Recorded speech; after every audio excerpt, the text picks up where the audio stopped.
Olá pessoal, essa ilustração aqui ela representa um diagrama unifilar, né, de um sistema elétrico de potência ou de um que a gente pode abreviar aí pela sigla SEP, né, Sistema Elétrico de Potência. Que ele contém aqui o SEP, o Sistema Elétrico de Potência, formado pela geração, então aqui a gente tem representado um gerador, a transmissão, são as linhas de transmissão de longa distância, de alta tensão, extrema alta tensão, e a distribuição dentro dos centros consumidores, né? A gente tem a distribuição em alta tensão, que é a distribuição primária, e a distribuição secundária já em baixa tensão, abaixo de 1000 volts, de corrente alternada. O que é esse diagrama unifilar aqui está representando? Então, desde lá de por exemplo, uma unidade geradora, que pode ser uma usina eólica, pode ser uma usina hidrelétrica, poderia ser uma usina térmica, enfim, né, qualquer unidade geradora aqui de corrente alternada. Essa unidade geradora faz parte do segmento de geração do sistema elétrico de potência. Esse gerador aqui, ele fornece, vamos supor aqui que ele fornece a tensão nos terminais dele é de 13,8 kV, né, 13,8, ou seja, 13.800 volts. Essa é a tensão nominal dele. Só que a máquina ela tem uma limitação, uma corrente máxima que ela consegue fornecer, né, para mantendo esse nível de tensão.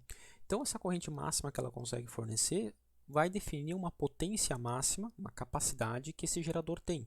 Essa capacidade aqui em VA, a gente mede geralmente em VA, a capacidade do sistema de geração e nos equipamentos que fazem parte aqui no meio também, que a gente vai falar. Então, a medida em VA, por exemplo, a capacidade desse gerador, ela vai ser dada, se é um gerador trifásico, né?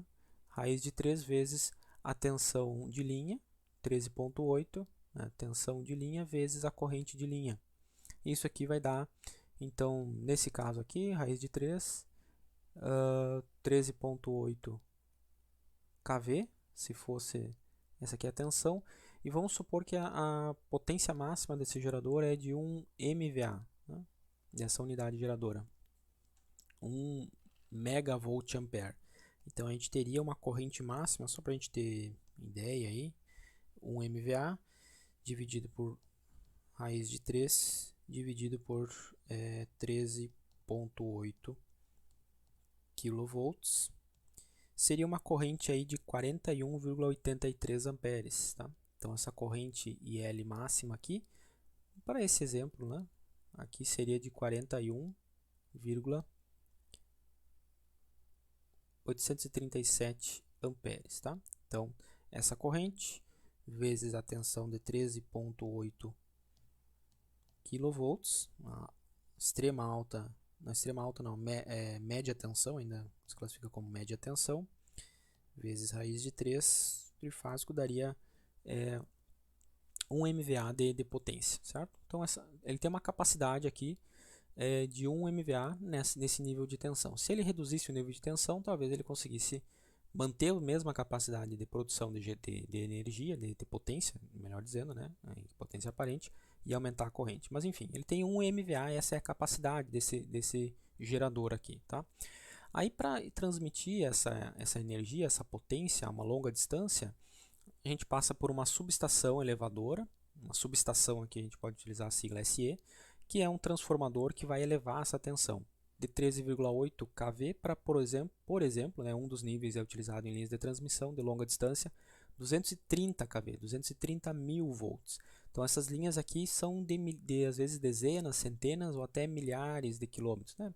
No Brasil a gente tem linhas aí de transmissão que chegam a ter milhares de quilômetros, né? Mas centenas de quilômetros é bem comum, né?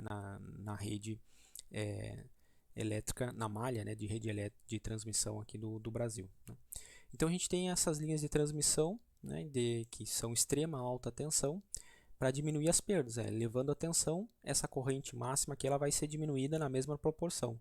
Então elevando de 13,8 para 230, né, a gente está elevando mais de 10 vezes, tá elevando cerca de 20 vezes aqui a tensão, a corrente também vai ser diminuída por 20 vezes, né? O transformador eleva a tensão e diminui a corrente no secundário. E aí, a função disso aqui é diminuir o nível, o máximo que puder, o nível de corrente, para que a resistência equivalente que essa linha de transmissão ela tem, que é inevitável ter, né, os fios de aço, de alumínio utilizado aí na transmissão, elas têm uma resistência, né, para evitar a perda por aquecimento Joule, que vai ter inevitavelmente no sistema. Então, diminuindo a corrente, a gente diminui as perdas aqui no meio do caminho. Quando as linhas de transmissão chegam na cidade, por exemplo, aqui em Blumenau, ela vai chegar em uma subestação abaixadora, né? Então a gente tem uma subestação, aqui em Blumenau a gente tem algumas, não lembro quantas, se são 3 ou 4 subestações exatamente, mas a gente tem algumas divididas em alguns bairros aí. As subestações que chegam a extrema alta tensão, por exemplo, vindo das linhas de transmissão, e vão reduzir para uma média tensão, que a gente chama de média tensão aqui. E aí, só que isso aqui já cai agora, já muda de segmento do sistema elétrico de potência. Ele sai da transmissão e agora vira distribuição dentro da cidade, dentro do centro consumidor, ele vira distribuição. Ainda em alta tensão, acima de 1000 volts, né, a gente considera a média tensão, é o que a gente chama de distribuição primária. Então, para sair da subestação, que é localizado em um ponto da cidade, né, num bairro, e para chegar até as casas consumidoras, até as indústrias, né, ainda vai percorrer alguns quilômetros dentro da cidade. Então, essa linha de transmissão, na verdade, de distribuição, ainda é feita acima de 1000 volts, ou em média tensão, uma tensão bastante elevada, de novo, para diminuir a corrente, porque essa linha aqui ela é de distribuição, ela ainda vai ter alguns quilômetros de distância, vai ter uma resistência aqui equivalente, e a gente quer diminuir as perdas por aquecimento desses cabos, né? Pela corrente que vai circular aqui, diminuindo a intensidade da corrente, diminui a perda ôhmica, que é proporcional à resistência vezes a corrente ao quadrado, né? Então aqui é o que a gente chama de distribuição primária, quando é feito ainda em alta tensão. Quando chega, por exemplo, no poste, na rua de uma residencial, aí, na casa de vocês, aí, na casa de vocês tem em algum lugar da rua, né, tem um poste que tem um transformador. Esse transformador ele atende um número, às vezes ele atende só um prédio, por exemplo, às vezes ele atende um número de algumas casas, né, na rua, às vezes atende várias casas na rua, né, depende da potência desse transformador e da potência das casas que tem nessa região aí, né, a potência instalada. A questão é a seguinte: quando na rua, né, o transformador ele faz parte ele é da Celesc ainda, né, e a Celesc no poste, então ela chega a 23 kV, é um dos níveis de tensão, por exemplo, a gente tem outros níveis de tensão aí que pode ocorrer a distribuição primária, aqui dentro da cidade mesmo, né, e ele chega no poste da rua lá, então ele vai rebaixar a tensão agora para 220, 380 volts. E aqui então a partir desse transformador vira a distribuição secundária, que é feita já em baixa tensão, ou seja, na tensão nominal que vai ser utilizada, por exemplo, numa residência, né? A gente tem lá a tensão nominal de 220 volts entre fase e neutro, entregue aí, saindo já do transformador. Isso aqui é chamado de distribuição primária. Numa empresa, né, uma instalação industrial, ou por exemplo lá no nosso campus, né, que também é uma instalação de grande porte, tem uma potência instalada bem maior do que uma residência, né, o consumidor, o cliente, então o usuário, ele não paga por energia entregue pela concessionária, que é a Celesc no nosso caso aqui, no nível de 220, 380. Ele compra a energia, né, em grandes indústrias, aí, acima de uma certa potência, ele compra energia já em nível de média tensão. Tá? Então essa subestação aqui que vai rebaixar para o nível que ele vai utilizar, é o que a gente diz, essa subestação é do usuário. Né? Por exemplo, lá no nosso campus, né, eu falei para vocês, entre a 470, a BR-470 e o prédio ali, a gente tem do lado, na lateral do prédio, ali próximo atrás dos laboratórios de elétrica da oficina, a gente tem uma subestação ali onde chega, se eu não me engano, é uma linha de 23 kV que chega do lado de alta, vindo da Celesc, e a partir dali então vira a responsabilidade do campus, a subestação é do campus, e lá dentro da subestação tem um transformador dessa casa Mata Brigada, né, tem uma subestação que é o transformador rebaixador para 220, 380 volts. Né? Acho que vocês não devem ter chegado a visitar lá, porque normalmente a gente leva ali os terceiros anos para conhecer lá dentro, né? O professor Jomar leva aí eu acompanho também, auxilio essa parte, mas o professor Jomar ainda faz a visita lá da subestação, né, a parte interna da subestação, né. Uma pena que vocês não puderam acompanhar esse ano, infelizmente. Mas enfim, então lá dentro da subestação tem um transformador que vai rebaixar essa tensão de 23 kV para 220, 380, tá? E aí sai lá dos transformadores e vai distribuindo para os circuitos internos, todos do campus, né? Ou de uma indústria, por exemplo, tá? A questão que eu quero ressaltar aqui é que assim como o gerador ele tem uma capacidade, uma potência, por exemplo, vamos supor aqui de 1 MVA, essa aqui é a potência máxima disponível que esse gerador consegue produzir. Os transformadores aqui, ó, essa subestação, ele também tem um nível máximo que ele suporta transformar. Por exemplo, se esse transformador aqui ele é para 13.8 kV e 230 kV, ele suporta esse nível de tensão sem romper o isolamento dele, mas os fios, os cabos, né, os condutores que formam a bobina primária e secundária dele são dimensionados para suportar um nível de corrente. Acima desse nível de corrente, eles vão superaquecer e isso vai danificar o transformador ao longo do tempo. Ou seja, ele também tem uma potência, uma capacidade máxima. Tá? Então, isso aqui vai ter uma potência aparente medida em volt-ampere, né? A gente sempre mede em volt-ampere, porque essa capacidade aqui ela pode ser utilizada pelo sistema, né? Tanto como potência ativa ou reativa, que é a soma dos dois, que vai dar a potência aparente em VA. Né? Então, todos os transformadores aqui também têm uma potência, uma capacidade. Assim como a linha de transmissão, aqui os cabos da linha de transmissão, eles também têm uma potência própria, né? um S máximo que eles suportam aqui, né? Que eles são dimensionados para trabalhar dentro desse máximo. Então, vamos dizer que todos aqui, esse transformador, essa subestação, ele tem uma capacidade, já que ele está conectado a um gerador de 1 MVA, ele vai ter 1 MVA de capacidade. A linha de transmissão também, chega aqui nessa subestação também. Só que, na verdade, no sistema interligado que a gente tem, né, a gente não tem um gerador ligado a uma linha de transmissão. A gente tem praticamente boa parte aí mais de 95% do sistema de geração no Brasil, ele está interligado. Então a gente tem geração na região norte, na região nordeste, na região sudeste, na região centro-oeste. Todas essas regiões elas estão interligadas, né? Interligadas formando uma malha, um sistema elétrico de potência interligado, né? Isso a gente pode até monitorar aí pelo site do Operador Nacional, tá? Do Sistema Elétrico, que é a ONS. Vocês podem até dar uma olhada aí no site da ONS, né? E aqui, se vocês têm várias informações de a demanda de energia, produção, né? Enfim, quanto que está sendo consumido. E se a gente vir aqui em energia agora, tá?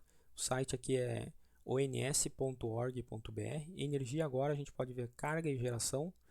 Ele vai me mostrar quanto que o sistema elétrico brasileiro, né? O SIM é o sistema interligado. Ele está, vamos ver aqui, ó, a data de hoje, 28/11, às 20 horas, né? A carga que está utilizada no sistema elétrico interligado, 76.904 megawatts, né? Milhões de watts, 76.904 milhões de watts que está ligado agora. O que está sendo a geração? A geração tem eólica, tem 11.000 megawatts. Geração hidráulica tem 47.000 megawatts. Geração térmica, nuclear, nós tem um pouquinho de nuclear. Solar já está um horário, né, 20 horas da noite não tem mais sol. A geração solar está praticamente nula, aqui bem pouquinho. Talvez lá no norte, nordeste ainda tenha um resquício de sol aí, né? E importação, por exemplo, importação a gente compra um pouco de energia aí do Paraguai. Tem algumas linhas, eu acho que basicamente do Paraguai, né, que a gente compra. Tem 2.400 megawatts, né, da geração. Então isso aqui é em tempo real, praticamente em tempo real, que são mostrados, apresentados esses dados, né? A gente tem vários outros dados aí acumulado, né, médio. Geração, a gente pode pegar aqui por tipos de geração eólica, né? Como é que foi a curva durante o dia, os picos de geração, quanto é que foi a potência gerada por cada tipo de energia, que era a geração hidráulica, a gente pode acompanhar. Ó. Vamos ver aqui a geração solar. Ó, óbvio, né? A geração solar, olha só, a média no dia. Começou lá pelas 5h28 da manhã, né, no dia, e aí vai aumentando, aumentando, entre 9 horas da manhã, aqui tem uma variação, e aproximadamente 2h30 aí, né, teve o seu máximo e depois começou a decair, né, com o início da tarde até aí as 18 horas, 18h20 já caiu, né, praticamente aqui para zero, né, o comportamento da geração solar aí, isso aqui foi na data de hoje mesmo, né? Enfim, então esses dados aqui vocês podem acessar, tá? E eu quero mostrar para vocês aqui a outra, aqui em energia agora também, se a gente vir aqui em balanço de energia, acho que é esse aqui, ele vai mostrar, ó, um mapa do Brasil, né? Por regiões, e todas essas regiões elas estão interligadas. Quando a gente fala essa setinha azul aqui, né? Aqui a gente tem o sistema norte.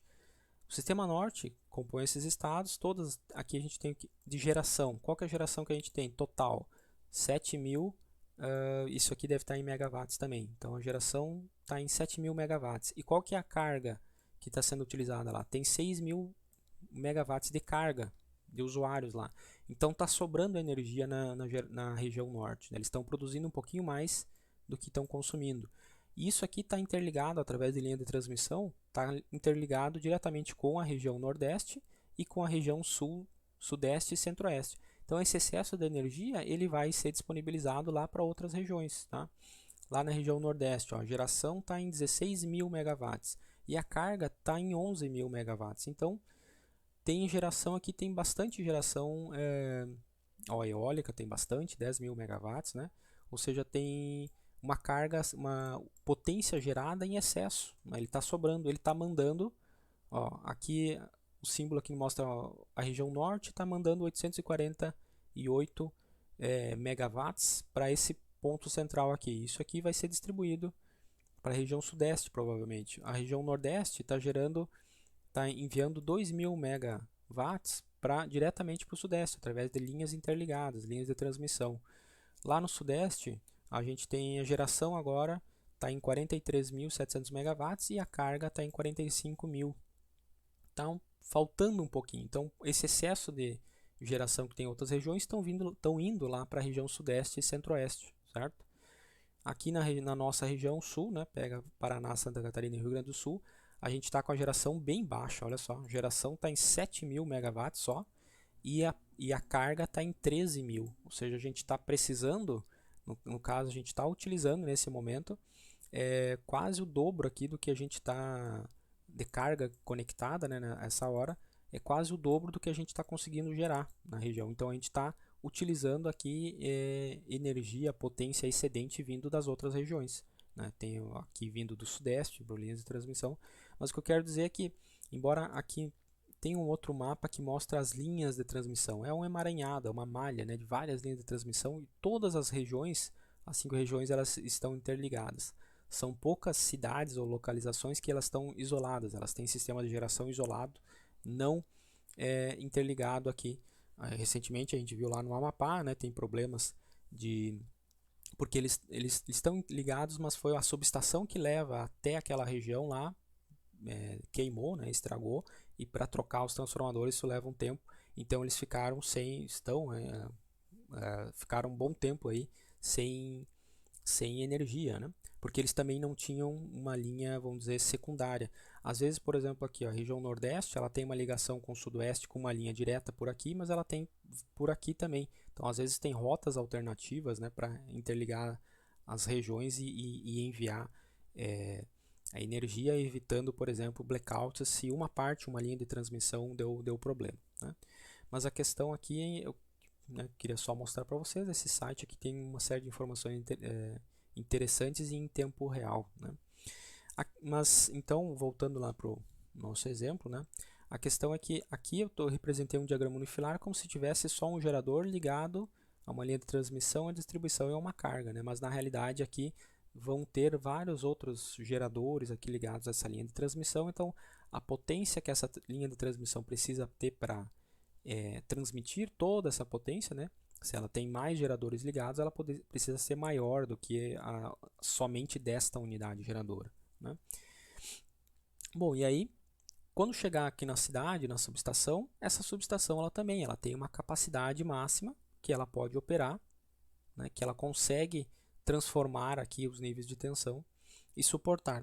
Assim como lá na subestação, lá do nosso campus, por exemplo, a gente também tem um limite de potência que o transformador da subestação ele consegue transformar, ele consegue de 23 kV para 220 com uma corrente máxima que ele suporta aqui, né? E essa potência, por exemplo, lá para o nosso campo, pro nosso campus, se eu não estou enganado, acho que o transformador que a gente tem lá é de 500 kVA, certo? É um transformador de 500 kVA. Então, acima de 500 kVA, o transformador ele até opera, mas por um tempo limitado, né? Não é o ideal. Acima disso ele vai sobreaquecer. Ele tem uma margem ali de 20% de sobrecarga, 25% que os transformadores podem funcionar, mas isso diminui a vida útil do transformador, porque ele está sobreaquecendo, não tem troca de calor suficiente e com o tempo isso vai danificar a isolação dos condutores do transformador. Tá? Então isso aqui é a potência máxima que ele pode fornecer, o ideal. Né? E aí isso depende, obviamente, da carga. O que tem ligado lá dentro? Estão ligados os equipamentos dos laboratórios, o sistema de refrigeração, as iluminações, tudo. Né? Se essa carga aqui dentro, se ela está consumindo, vamos dizer, demandando, na verdade, né? Em um dado instante de tempo, um horário do dia, ela está demandando 400 kVA, certo? Num dia que está uma utilização alta de carga aí, então quer dizer que ainda tem, se a carga tem 400 kVA, ainda existem 100 kVA que a subestação ela suporta, né? Se precisar adicionar mais cargas, né, vamos dizer que vai chegar a outros equipamentos lá no laboratório de mecânica, equipamentos fornos aí, de fornos a arco elétrico que consomem uma potência absurdamente alta, né? E aí são instaladas essas cargas e aí, por exemplo, a gente só tem então disponíveis 100 kVA de potência disponível. Onde é que está o gargalo, o funil, né? Na subestação. A subestação ela só pode funcionar com mais 100 kVA. E se ela passar disso aqui, se a carga passar disso, a subestação começa a ficar sobrecarregada. Com o tempo, ela vai sobreaquecer e vai danificar, né? E vai dar problema na subestação, vai ter que ser trocado o transformador, enfim, é um custo elevado. Tá? Se a carga estiver muito abaixo disso aqui, então tem mais potência disponível, certo? Só que essa carga aqui, medida em potência aparente, né, ela depende do quê? Quanto de potência ativa que realmente está sendo utilizado? Vamos dizer que potência ativa está sendo utilizado, vamos dizer aqui, potência ativa está em 350 kW, certo? O restante é uma potência reativa dos equipamentos que tem a soma, né, dos dois. E a gente, vamos dizer, para esse exemplo de 400 kVA, o que a gente pode ter então? A potência reativa seria de 400 ao quadrado menos 350 ao quadrado também. Essa diferença tira a raiz, teriam 193,6 kVAR aqui de potência reativa, tá? 193, vamos botar aqui só que já está sem espaço aqui, né? 193 kVAR de energia de potência reativa, né? O triângulo de potência estaria, né, nessa suposta, com essa suposta carga que utilizando essa potência de 400 kVA e tendo uma carga ativa, uma potência ativa de 350 kVA. O fator de potência da instalação aqui, ou das cargas combinadas, seria então de 350 sobre 400, um fator de potência de 0,875. 0,875. Não é um fator de potência muito bom, né? A gente viu que acima de 92, 0,92 é um fator de potência ok, mas o ideal ele poderia estar acima de 0,95 se tivesse um banco de capacitores automáticos, por exemplo, poderia estar bem próximo lá de 0,99, 0,98, né? Mas o nosso campus ele não tem banco de capacitor, tá?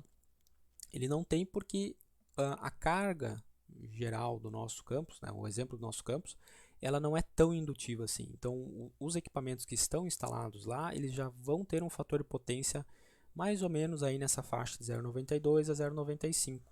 Então, a gente não precisa chegar ao ponto de se preocupar que o fator de potência vai ser tão baixo. Isso aqui é um caso hipotético, né?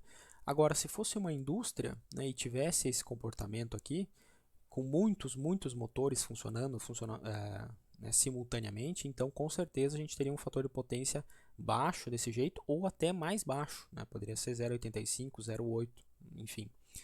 E esse fator de potência baixo, né, ele está consumindo, né, por conta disso a gente tem 350 kW de potência ativa, mas a potência aparente total que ele está consumindo, toda essa carga, é 400 kVA. Ou seja, isso está ocupando aí, né, 4/5 da capacidade dessa subestação, que é de 500 kVA. Ou seja, eu tenho só 100 kVA disponível para adicionar mais carga. Se eu quiser, se a indústria aqui ela quiser, por exemplo, ampliar a sua linha de produção com essa subestação, sem trocar a subestação, ela só tem 100 kVA disponível. Mas, se ela melhorar o fator de potência dessa carga que já está instalada, certo? Se ela diminuir o cosseno de θ, que se ela melhorar o fator de potência sem alterar a potência ativa das cargas, as cargas vão continuar funcionando com a mesma potência ativa, mas melhorar o fator de potência inserindo um banco de capacitores aqui para diminuir essa potência reativa, certo? Ela pode melhorar, por exemplo, esse fator de potência aqui, se ele for para, vamos dizer, um fator de potência para 0,95, certo?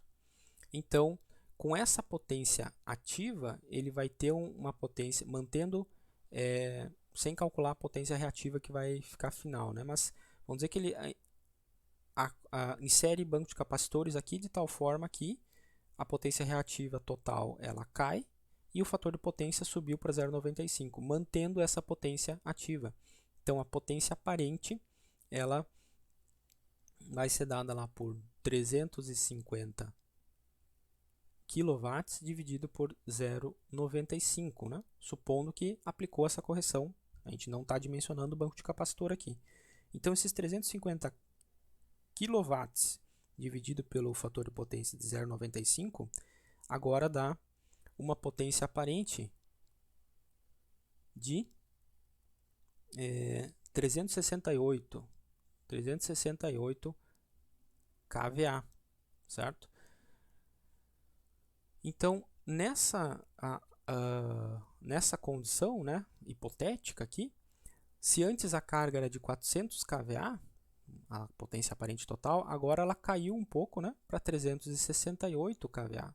Ou seja, antes da correção do fator de potência, só existiam 100 kVA disponíveis ainda de capacidade da subestação. Agora, com a correção do fator de potência, né, ganhou-se aqui mais alguns kVAs, né, um pouquinho mais aqui. Quantos? 32, né? Ganhamos aqui agora a potência disponível ainda para ampliação da linha de produção dessa indústria, por exemplo, subiu de 100 kVA para 132 kVA. Então, nesse exemplo, certo? O que eu quero chamar a atenção aqui, que a correção, a melhoria, né, a elevação do fator de potência de uma instalação, além de diminuir possivelmente a multa que essa indústria está recebendo por consumo excessivo de potência reativa, vindo, né, do sistema elétrico de potência, vindo da concessionária, além de diminuir essa multa, ele ainda libera uma potência aparente, né, a capacidade de potência aparente da subestação, por exemplo, ou se essa indústria ela tiver o próprio gerador, ele também vai liberar potência aparente do gerador, certo?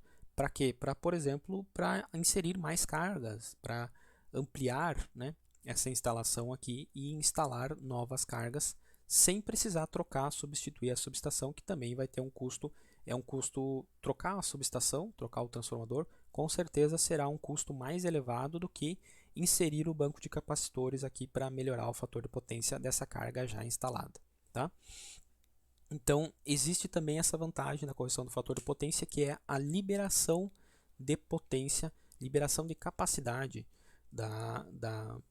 já instalada, né, e dos dispositivos utilizados para aumento, por exemplo, da carga, né?